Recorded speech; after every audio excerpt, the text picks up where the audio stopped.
झम्की झम्का चाहिँ उठ्दा हुन्छ होला भन्नुहुन्छ आमा हिट च्यानल च्यानल ओनरले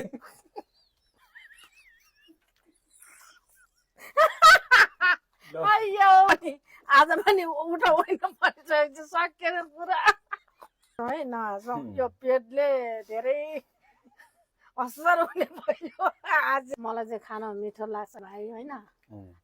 बनाउनु त महाअल्छी लाग्छ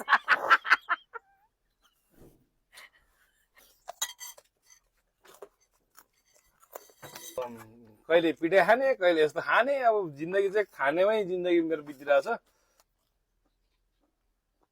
भाइ अहिले रुमदेखि आउनु भएन हो न यत्रो बेर सोच्नु भयो लानु रुमदेखि आउनु भएन